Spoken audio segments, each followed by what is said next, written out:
I'd like to share with you a little infographic that I prepared to try to separate truth from fiction in the realm of climate change, including the whole idea that meat is inherently bad for the climate and that we need to move to a plant-based diet. So let me show you what I did.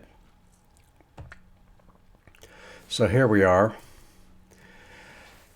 You have livestock and crops up here, livestock in the blue box, crops in the green box.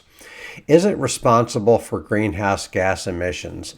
Is livestock responsible for greenhouse gas emissions? The answer is yes. Are crops responsible for greenhouse gas emissions? The answer is yes. It's not one or the other. It's not either or. Now, next box. Is it responsible for greenhouse gas emissions on a large scale? Yes, both livestock and crops are responsible for greenhouse gas emissions on a large scale.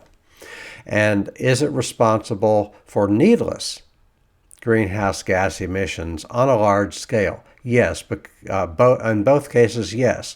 Because we could change policies, we could change practices so that there's a great reduction in greenhouse gases from both livestock and crops. Next question.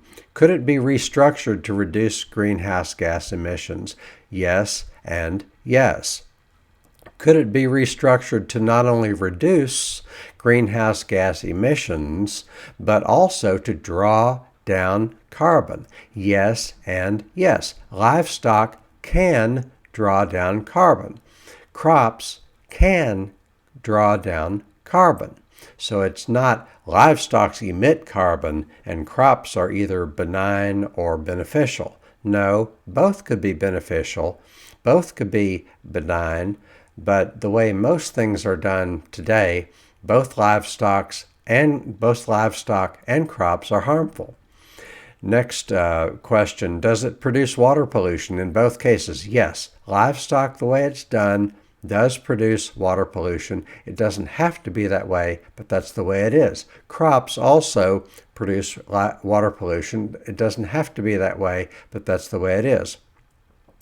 Does it usually involve GMO crops? Yes, livestock are fed a lot of especially GMO corn, and also crops. GMO corn, GMO soy are in both cases. There's a lot of that goes on.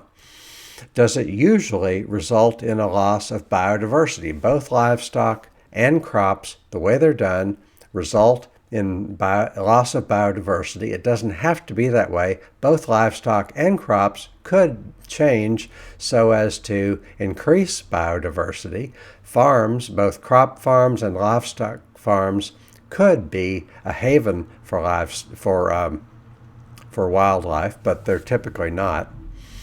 Next question, does it usually result in soil erosion? Yes, in both cases. The way livestock are raised, it results in soil erosion from pastures, and also it results in soil erosion from the fields in which the livestock feed is raised. And also the way crops are grown usually results in soil erosion. It doesn't have to be that way. It could be different, but it's not. So it's important to make the distinction between what is and what could be. And it's important to make the distinction between good farming and bad farming, between practices that cause soil erosion and don't cause soil erosion. The distinction to be made is not between crops and livestock.